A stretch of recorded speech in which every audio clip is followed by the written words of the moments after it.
Hola a todos, soy Miguel Don Gil, bienvenidos a Secreto sin Confesión, el observatorio de la realidad internacional espiritual semanal. Si eres nuevo en la plataforma, te invito a que te suscribas y sigas cada nueva entrega. Estamos emitiendo la edición número 19 después de 2 semanas sin tener emisión, la cual está correspondiendo al sábado 25 de noviembre de 2023. Estas 3 semanas han sido muy intensas, así que te animo a que te quedes hasta el final para escuchar todas las nuevas noticias. Y sin más, comenzamos. En primer lugar,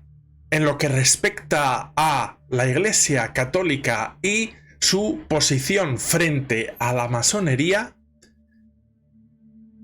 hemos tenido la respuesta del Papa Francisco posicionándose sobre la opinión actual respecto a la masonería. Y la respuesta firme que ha dado la vamos a ver ahora. Debemos recordar cómo durante siglos la masonería ha sido condenada por la Iglesia Católica, de modo que un católico no puede ser católico y a la vez masón. Esto está claramente tipificado en el Código de Derecho Canónico de 1917 y cuando se elaboró el nuevo Código de Derecho Canónico, que es el vigente aún en la actualidad, publicado en 1983 en el pontificado de Juan Pablo II, se dio la situación que en vez de haber una mención explícita a la masonería, como así era en el Código de Derecho Canónico de 1917, donde se indicaba que recaían en pena de excomunión aquellos católicos, aquellos fieles que pertenecían a organizaciones que atentaban o iban en contra de la Iglesia Católica, y mencionaba explícitamente entre ellas la masonería, pues hubo un cambio, porque en el año 1983, en la nueva redacción, se indicaba de modo genérico todas las asociaciones o todas las entidades que van en contra de la Iglesia Católica, pero se quitó la mención expresa al término masón o masonería. Esto llevó a que muchos o algunos pensasen que esa condena explícita había acabado, pero pocos meses después, el prefecto para la Congregación de la Doctrina de la Fe, que por entonces era Joseph Ratzinger, luego Benedicto XVI, indicó que la interpretación de ese canon del derecho canónico debía ser interpretada como siempre, aunque no había una mención expresa a la masonería por integrarla en todas esas entidades que la Iglesia entiende que van en contra de los principios de la Iglesia Católica. Había que entender que se incluía en dicho canon y por tanto no había cambiado la posición de la Iglesia Católica respecto al fenómeno de la masonería. Pues bien, desde esa declaración no ha sido necesario hasta la fecha que ningún papa haya ratificado cuál es la opinión, cuál es vamos a decir, modo de proceder con respecto a la masonería, pero se ha dado el caso en que recientemente, muy recientemente, en concreto el 13 de noviembre de 2023, se ha emitido un texto firmado por el prefecto del Dicasterio para la Doctrina de la Fe, Monseñor Tucho. Y es interesante porque debemos tener en cuenta que en muchas ocasiones se ha manifestado en ciertos medios o en ciertos sectores católicos que son críticos con el Papa Francisco, pues que él sería masón o estaría en la línea de los masones, de destruir inclusive la Iglesia, y que en varias actuaciones pues él era o parecía masón, incluso que la Iglesia está infiltrada por masones. Pues bien, ante esto, esta cuestión que ha respondido mediante esa misiva del 13 de noviembre de 2023 nos da un poco la luz respecto a cuál es la posición oficial de la Iglesia y de este pontificado. Pues bien, esta carta la tiene que emitir la doctrina de la fe con el visto bueno, claro, del Papa Francisco, a raíz de una comunicación de los obispos de Filipinas que ven con preocupación cómo aumenta el fenómeno de católicos que integran organizaciones masónicas en Filipinas y piden la ayuda del Dicasterio para la Doctrina de la Fe para ver si ha habido algún cambio desde el año 83 hasta la actualidad. En esta carta, Monseñor Tucho responde a esa pregunta que se le hace. Vamos a ver entonces cuál es la opinión de la Iglesia Católica, la posición de la Iglesia Católica, mejor dicho, aún en la actualidad en 2023. Desde un punto de vista no doctrinal, el dicasterio reitera que, atención, la pertenencia activa de un fiel católico a la masonería está prohibida, debido a la irreconciliabilidad entre la doctrina católica y la masonería. Y cita, que quizás a algunos les sorprendan, la declaración de la Congregación para la Doctrina de la Fe de 1983 y las mismas directrices publicadas por la Conferencia Episcopal en 2003. Por tanto, aclara la nota de la Santa Sede: quienes formal y conscientemente sean miembros de logias masónicas y hayan abrazado los principios masónicos quedan comprendidos en las disposiciones presentes en la citada declaración. Además, añade que estas medidas se aplican también a cualquier eclesiástico registrado en la masonería. Luego, ese comunicado hace un análisis a nivel pastoral, no ya doctrinal. Y a nivel pastoral se refiere, en este sentido, el dicasterio y propone a los obispos de Filipinas, ante esta realidad que se le presenta, realizar una catequesis popular en todas las parroquias sobre sus razones de la incompatibilidad entre la fe católica y la masonería. Pues bien, vemos como no ha cambiado un ápice la posición de la Iglesia Católica respecto a la masonería, si bien es cierto que dentro del espectro del fenómeno de la masonería hay pluralidad y habría sectores que son críticos en contra de lo que es la Iglesia Católica o el cristianismo, etcétera, etcétera, pero hay otras ramas que están abiertas a un encuentro, a un diálogo, e inclusive cristianos masones que desearían que las relaciones sean totalmente normales y haya un encuentro. Pero vemos como el Papa Francisco se ha posicionado en la misma línea que sus antecesores, aunque muchos lo han tildado de estar a favor de los masones o ser incluso masón, y que habría muchos obispos y mucho clero masón infiltrado en el Vaticano. Pues vemos como esta respuesta clara contradice esta opinión vertida por algunos. Y en segundo lugar, el Papa Francisco condena el camino sinodal alemán. Llevamos ya varios años con el proceso del camino sinodal alemán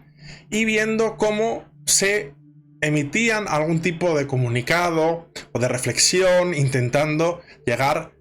a que hubiese un encuentro entre el camino sinodal alemán con la Iglesia Católica Universal.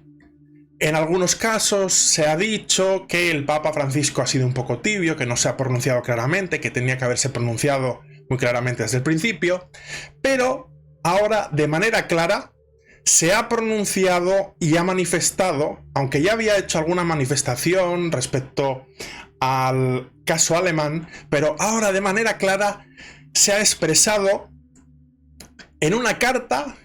fechada y firmada por él de el 10 de noviembre. Son 4 teólogas alemanas de peso que le elevan una consulta. Les preocupa especialmente a las 4 antiguos delegados del Synodale Weg la idea de constituir un comité sinodal para preparar la introducción de un consejo de dirección y decisión que tendrá peso en la toma de decisiones. En paralelo, o con el mismo nivel de importancia casi que el papel y las decisiones de los obispos. El Papa, refiriéndose a ello en su carta, subraya que tal organismo, en la forma esbozada en el texto pertinente de la decisión, no puede armonizarse con la estructura sacramental de la Iglesia Católica. Luego recuerda que su constitución fue interdicta por la Santa Sede en una carta del 16 de enero de 2023 que el Papa manifiesta que aprobó específicamente. Y esto es muy importante, está metiendo un freno claro a la deriva del camino sinodal alemán. Habría que referirse también a la Carta del Pueblo de Dios de 2019, el documento con una decena de páginas divididas en 13 puntos en las que el Papa Francisco llamaba a la cúpula de los obispos alemanes a caminar en ese inicio que estaban ellos del camino sinodal alemán, pues en una senda de encajar ese camino sinodal alemán de la Iglesia local alemana con el camino sinodal de la Iglesia universal. Y la Santa Sede ha tenido prudencia, ha seguido esperando a ver cómo evolucionaba todo el caso alemán, y ahora es cuando el Papa Francisco responde claramente de su puño y letra, indicando de que no está de acuerdo con ese consejo sinodal, con la deriva del camino sinodal, y llama a que este grupo de teólogas sigan por ese esfuerzo, por esa labor, manteniéndose en la comunión y en la lucha por la unidad de la Iglesia, y que recen por él. Por otro lado, y como añadido a esta respuesta firmada por el propio Papa, es importante destacar cómo el cardenal Pietro Parolin, secretario de Estado, ha respondido a los obispos alemanes respecto a dos cuestiones que la Iglesia considera que no son negociables, que son la ordenación de las mujeres, que no se puede, y la enseñanza existente sobre los actos homosexuales. Y en tercer lugar, un grupo de 4 obispos en Alemania boicotean al Comité Sinodal Alemán. Se trata del cardenal Rainer Maria Welki, arzobispo de Colonia, Monseñor Gregor Maria Hanke, obispo de Eichstätt, Monseñor Stellan Oster, obispo de Passau, y Monseñor Rudolf von der Holzer, obispo de Ratisbona. Ellos se negaron a participar en la sesión constitutiva del llamado Comité Sinodal Alemán, órgano propugnado por el camino sinodal alemán y del que ya hemos venido hablando y acabamos de hablar, y cuya conformación ha sido criticada, y no solo eso, sino que interdicta e invalidada por parte del Vaticano, aunque ellos mantengan su funcionamiento. Estos 4 obispos que se mantienen fieles a la Santa Sede han manifestado con ello su total rechazo y que no van a cooperar en el desarrollo de la actividad de este pretendido Consejo Sinodal Alemán. Debemos recordar que la misión de este Comité Sinodal Alemán es concretar las disposiciones del Sínodo Alemán, es decir, aquellas cuestiones aprobadas y que se quieren poner en práctica, algunas de las cuales ya hemos comentado, pues este Comité Sinodal será el que se encargue de llevarlas a su ejecución, es decir, ponerlas en práctica. Y en otro orden de cosas, en cuarto lugar, el obispo de Estados Unidos, Monseñor Strickland, ha sido expulsado o relevado de su diócesis por el Papa Francisco, tras concluir la visita de la diócesis de Tyler. Este es un obispo que ha sido bastante crítico con algunas de las reformas en la Iglesia Católica, con el camino sinodal, también con la cierta restricción de la celebración de la misa conforme al rito en latín, y ha sido crítico hasta el punto de manifestar que no está de acuerdo de manera clara en público con las decisiones o algunas de las decisiones del propio Papa Francisco. Se hablaba de que podía llegar un momento en que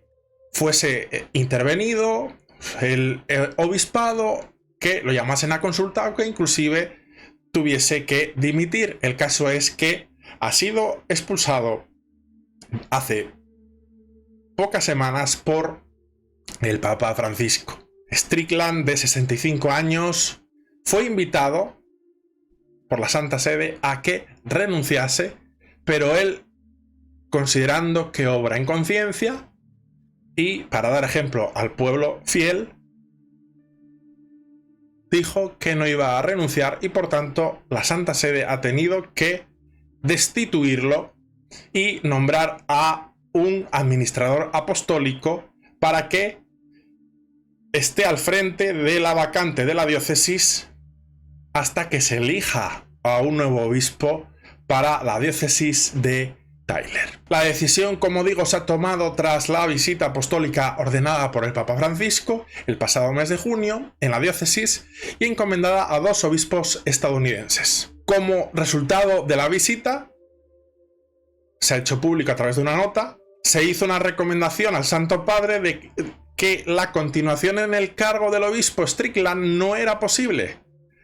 Tras meses de cuidada consideración por parte del Dicasterio para los Obispos y del Santo Padre, se llegó a la decisión de solicitar la renuncia del obispo Strickland.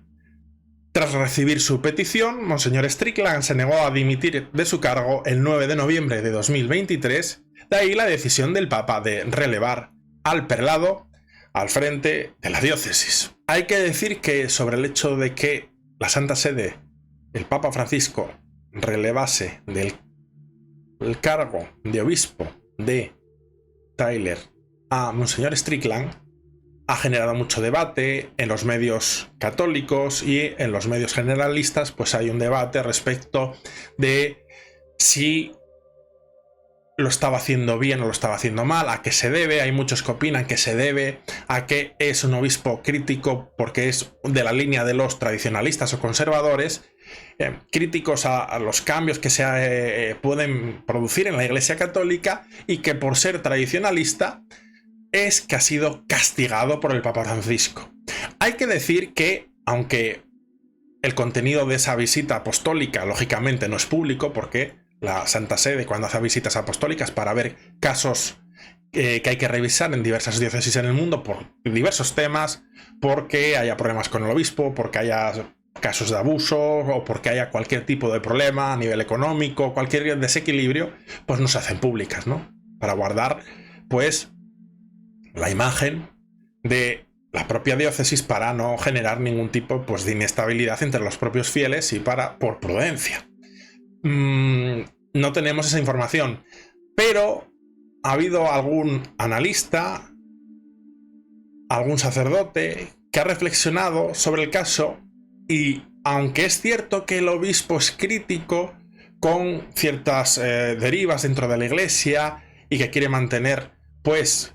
la celebración de la misa en rito latino, es muy tradicionalista, no por ello sostienen, por ejemplo, el padre Fortea, es uno de ellos, español, no sostienen que no ha sido en ningún caso expulsado porque tenga una posición tradicionalista. Eso no es un problema. El problema estaría más bien en esas críticas directas que ha vertido directamente contra la propia figura del Papa Francisco, cuestionando su propia autoridad y legitimidad. Y es esta crítica continuada,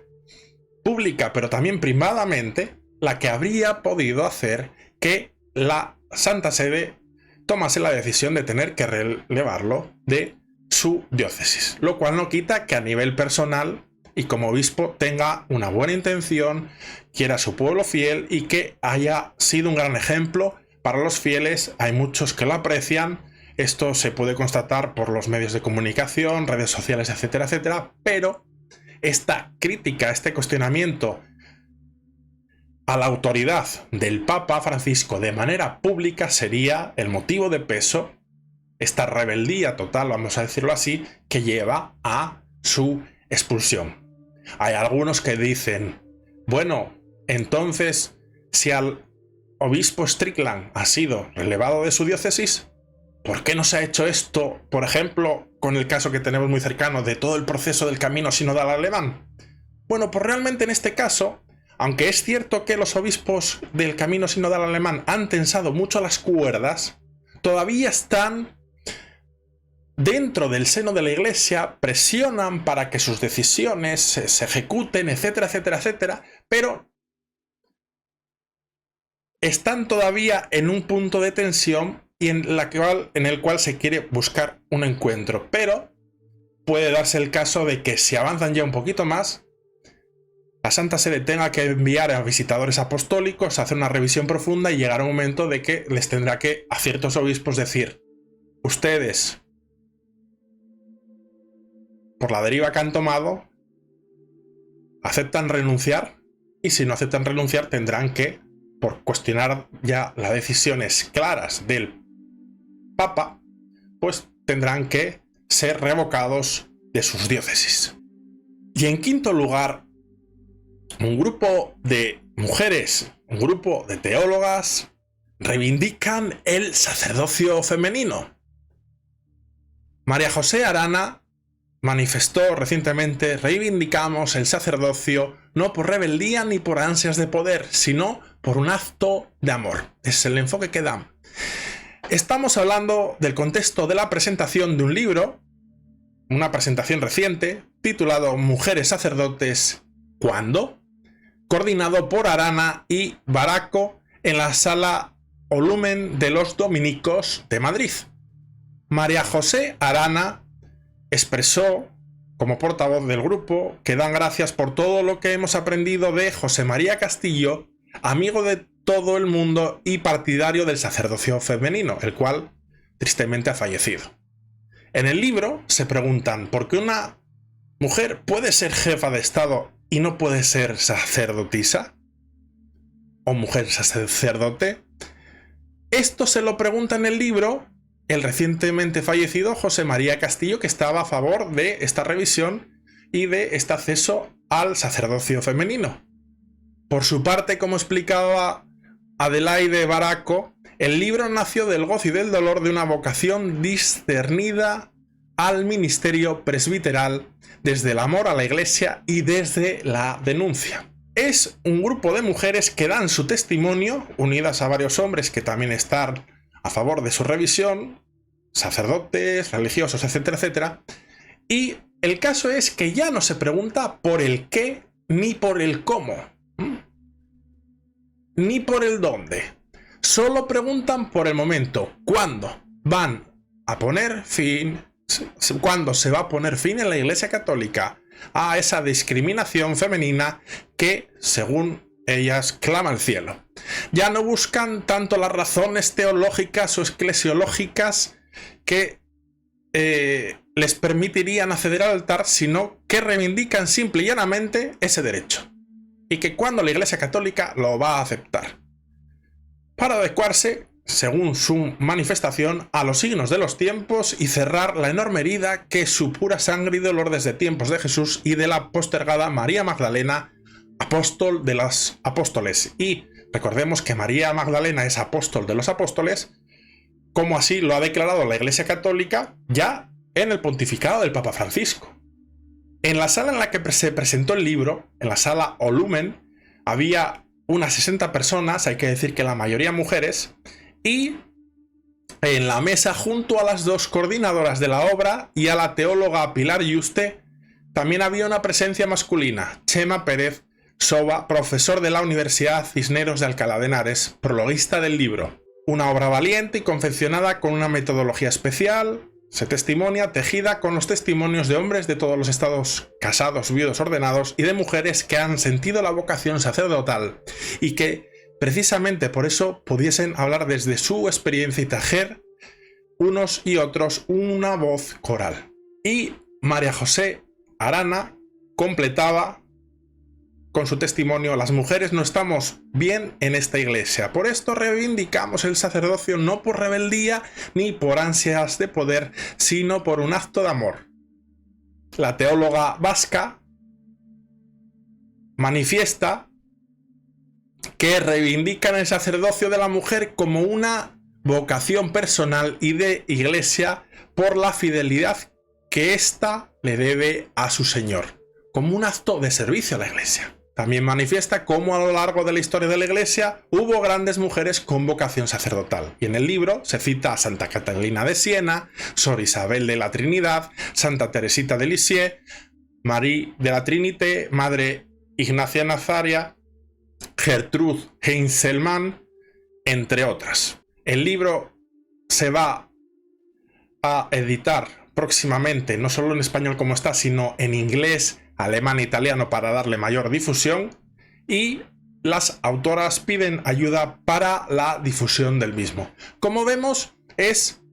la manifestación de un grupo de mujeres con vocación al sacerdocio, también teólogas de la Iglesia y también religiosos, hombres casados y de todos los estados, los cuales manifiestan su posición y la argumentan a favor de que haya mujeres sacerdotes, aunque hemos visto cómo, al menos por el momento, la Iglesia Católica ha manifestado que esto no es posible y así lo ha dicho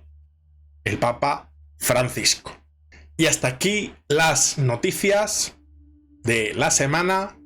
Espero con interés vuestros comentarios, vuestras opiniones en la caja de la descripción. Si estáis en YouTube, me gustará, como siempre, responderos, ver vuestras opiniones sobre todas estas interesantes y, en muchos casos, pues noticias que son bastante o un tanto polémicas,